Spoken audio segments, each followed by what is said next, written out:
Okay, so last time we talked kind of about the initial, what I'm calling the tournament arc for the Eminence and Shadow, and this is kind of just covering, pretty sure it covers episodes 15 to 20, basically.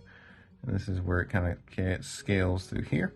And yeah, I just wanted to highlight this because this is kind of how, basically, how does someone tell a story and continue to tell a story with a new arc, quote unquote new arc, because it's kind of a lot like the old arc, but also still make it successful. What makes it work, basically, from here. So in the past episode, the past video, we had Sid, our main character, who's disguised as Mundane Man, is fighting in the tournament. He's subverting expectations and kind of all this, and there's the secret that he's really powerful, basically. Very powerful. There we go. So you're very powerful. And we're basically kind of building one in the story. We're building this payload, basically. And the payload is more or less that the secret will be revealed, essentially. Will come out. Secret's going to be revealed at one point. We're waiting for this to happen.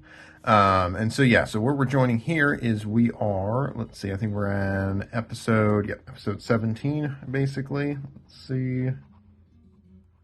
17. This one kind of covers episode 17 really kind of just covers Rose's arc, more or less. Again, I said we're interlacing the arcs to kind of have the correct amount of tension between basically plot points, because you want to have kind of usually the way you want it to go is some sort of like intertwining of them so that they can really build off of each other, basically, so that they can go like this. So here you have, plot line A, and then this one is B, basically. And so that basically when there's a boring moment in plot line B, you can pull off with plotline A. So basically, as B is rising, you see the rising action here, we have plot point A is kind of slowing down. So you can kind of interlace these. And this keeps the momentum going. So it keeps people from getting boring. Now, of course, sometimes you technically could have like a plotline C or something doing who knows what it was going to be doing. But the important thing is you want to delay coming back to a specific plot point, especially at a specific moment. Yeah, the example in the other one, I was like, there's a pivotal moment, where you're rounding the corner to see the killer or something like that. Let's see. Yeah, there's our killer. And basically you're rounding the corner, and the second you turn around and are about to see the face, it cuts to plotline B, basically. This is A. We're going to then cut to B, more or less. And so, let me get rid of this pop-up here. Yep. Okay, we're good. Yeah, basically, we're seeing plotline. Actually, let me see.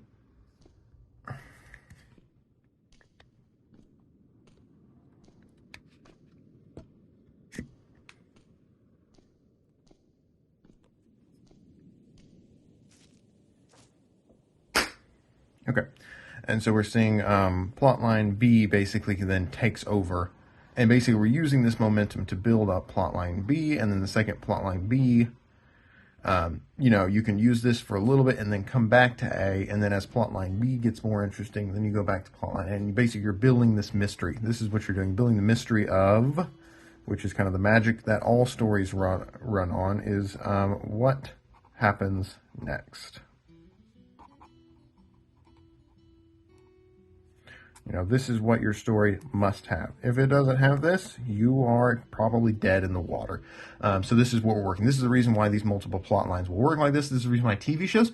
I remember was watching, I think it was The Good Wife, I want to say. Little snippets of The Good Wife, basically. And the way they keep you addicted is they usually have about 3 plot lines going.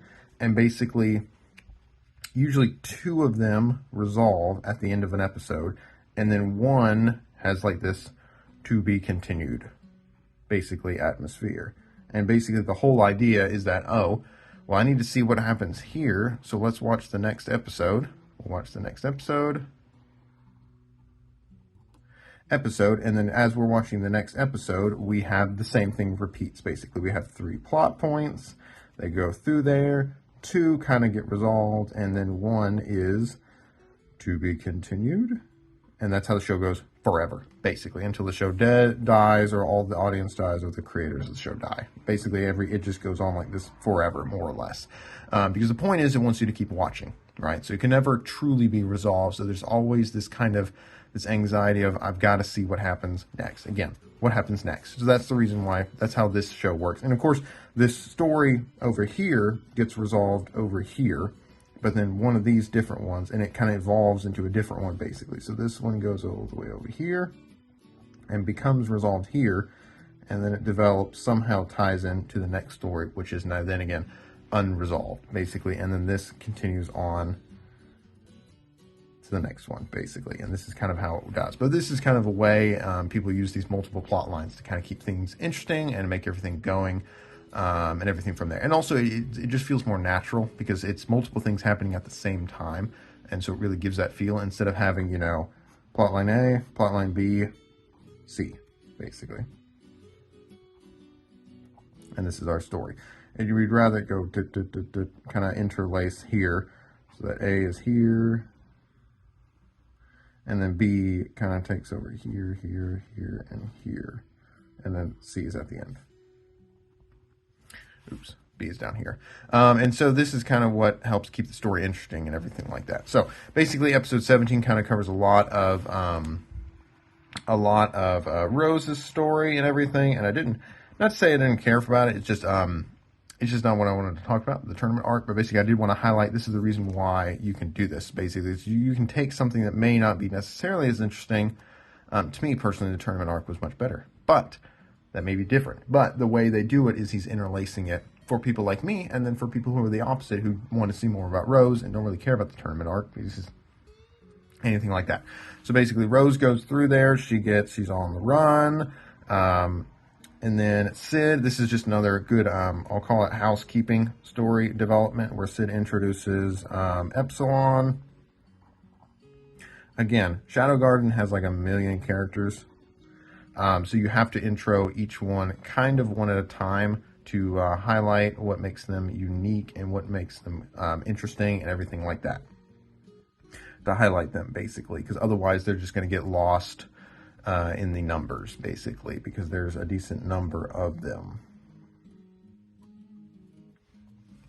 So we highlight Epsilon. She plays piano. She's the piano music person in the group, basically, from here. There we go. Alexia and Natsum kind of go through there. Again, we're building up side characters, which is good. This also allows us to do this different point of view thing that I keep talking about, basically. If you're talking about scarcity, you know, the more scarce something is, the more valuable it is. The point of view from the main character is kind of what you're playing at, then, is in terms of currency. Kind of what you're aiming for. What seems to be aiming for is about 50% or less from Sid's point of view, and then 50% basically from basically all the other characters. And maybe this is actually more like 60, and this is more like 40 or something like that. It kind of depends. These are not precise numbers, but basically just to give you the idea that there's what they're trying to do here, basically. Because they're trying to give you this perspective. Once we understand a character's point of view and understand them fully and completely and absolutely and utterly, then the mystery dies. The mystery goes away. We know what they're capable of, and there's just not as much to keep it as interesting as it was before. And so that's what he's using kind of for here. So Rose is on the run. Yep, Rose is on the run. She's in hiding from the guards because she tried to attack her fiance, Perv Hat Man. Got to keep it PG. Perv Hat Man. Basically from here, and then this is kind of the question that usually kind of plays off a little bit too, is what is Sid going to do, more or less. And let's see. He goes, plants the piano, and it has a cool moment where she's coming through the sewer and finds Shadow playing piano, and he just kind of has a cool moment where he helps her, and really he saves her, basically saves her from the mind control drug or whatever that she's infected by Perv Hat Man. saves her and everything. So this kind of builds off of the harem aspect of it, where again, she doesn't know it, but she likes Sid more. Well, she knows this part because they had a moment together earlier. But Sid is the guy who's inspired her, and Shadow's the guy who saved her. So it's kind of building off this romance aspect where she admires, basically, she admires and looks up to Shadow, which again, as we, the audience, we get to take on this adoration that he gets. And that's the reason why, these things work out, basically, is we get to feel that. Because we're going through more or less the story as a simulation for what we get to feel. We get to feel the danger, we get to feel the triumphs, we get to feel the sadness. We're kind of getting these by proxy. Okay, so this kind of, like I said, wraps up. Doesn't wrap up, but it kind of leads into the next plot point. And then episode, I'm going to say, 18 from here, we're back to the tournament arc. So this is where kind of we're going, more or less. So basically we have Sid sits next to Iris because his sister forces him to. And basically kind of what this does is it continually does the different, different point of view. A lot of this is kind of almost told from Iris's point of view, which is pretty interesting. So basically what we're doing is we're building her up as a character. We're doing the different point of view so we can see the outside. We're getting this, secret. We know what's going on with Sid, but she doesn't. Kind of building all of this. And I feel like, I forgot to mention they do introduce Beatrix. Yeah, in the previous one they introduced Beatrix. Shoot, I should have mentioned that. Beatrix is in the earlier episode, like episode 16 or 15 or something, and she is a very powerful swordsman. And what you're introducing here as well, again, the side characters. We're introducing side characters that are going to be come into play here, because what we're continually doing in this cycle is we're introducing a strong person. We'll call it strong person A right here. And this is how strong they are, basically. And then what they are going to do is they're going to fight up against Sid. And we don't know how strong he is. We know, the audience knows, but the other person doesn't know. He could be like here, here, here, here, here, here, here, or here. That's his strength. They don't know how strong he's going to be. But we kind of continually, and once he defeats them, we know. Actually, because we actually don't know where they are as well. So this might kind of mess up. I'll continue this until this. So they're somewhere on this list, and he's somewhere on this list. And we don't know where they are. But once he defeats them, we know, okay, this person's about here. Or this person's about here. We know how strong they are. So then we have to kind of introduce a new character or level them up. Or basically get them more powerful. You have to do something like that in order to, again, increase and create that tension, basically. The tension of, who's going to win.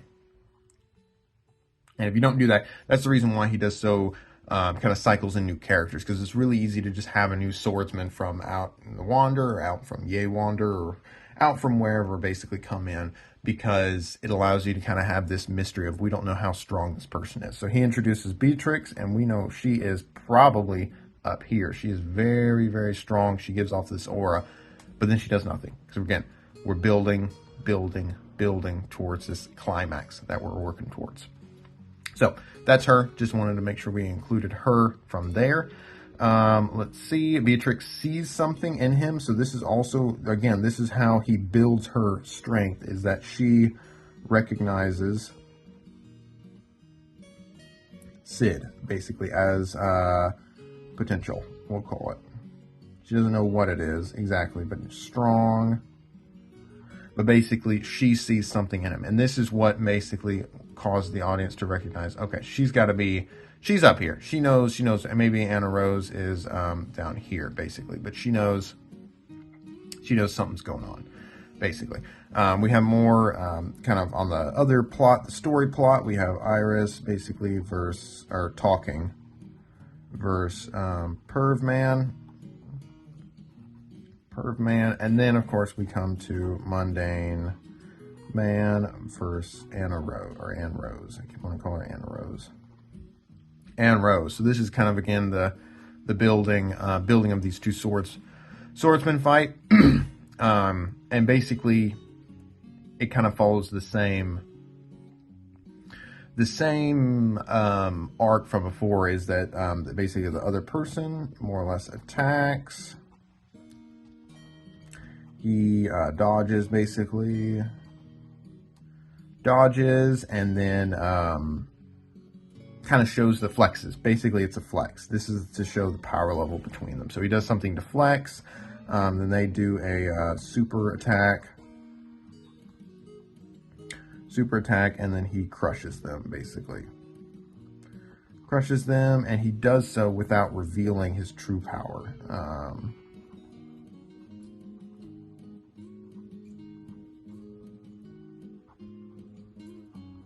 Without revealing his true power. So we're kind of pushing the payload off, pushing the payload down the road, basically.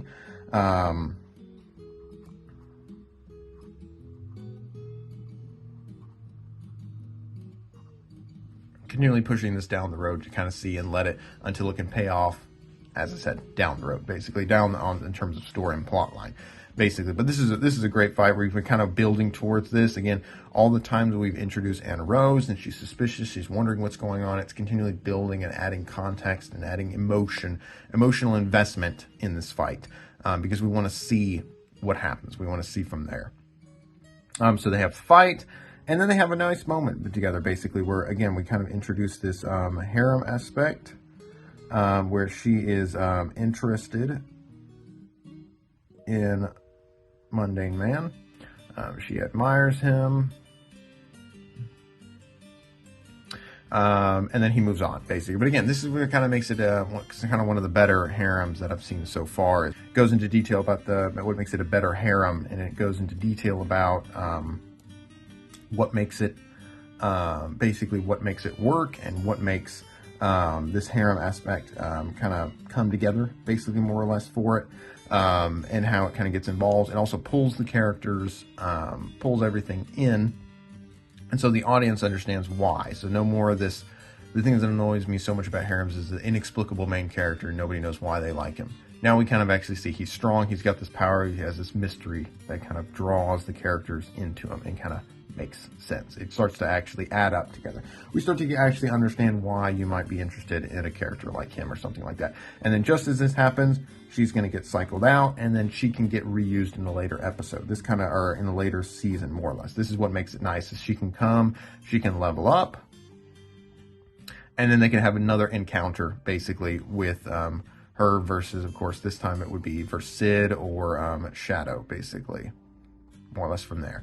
But this is how you kind of introduce a character. You give a lot of plot time to them. Again, Alexi is kind of, we haven't really talked about her in a while, in a few episodes. Shirley hasn't really come up again. We're allowing these characters to kind of build up and kind of really go into depth and show and highlight what makes these characters interesting, unique themselves. And then it gives them a good natural way to leave the plot, so then we can reintroduce them later, level them up, and we can kind of continue to use these characters and cycle them in and out from there. And again, like I said, he's continually building up Beatrix and building up Iris. Basically, that's kind of what the two main characters that he's doing for it. He's building up is Iris and Beatrix are the two characters now that we kind of play, because he's building up all these character plot lines, basically. And then you kind of knock them down one by one. So we've got Sid up here, we've got Anna Rose, we got Scar Guy, we got Gold Knight, we got all these, and basically kind of knock them down until at the end we're kind of left with Iris and Beatrix. And basically then this is where the climax would happen. We build these characters up to this point, and these of course all fall off, and we're kind of aiming towards this one kind of climax. This is what it's all building towards, and this is what we'll see. So I'll probably go into more detail about kind of the climax and what makes it nail together, because my phone's actually about to run out of batteries here, so I'm going to end it a little bit early. But yeah, I appreciate you guys watching, and I hope you learned something, and I'll see you in the next one.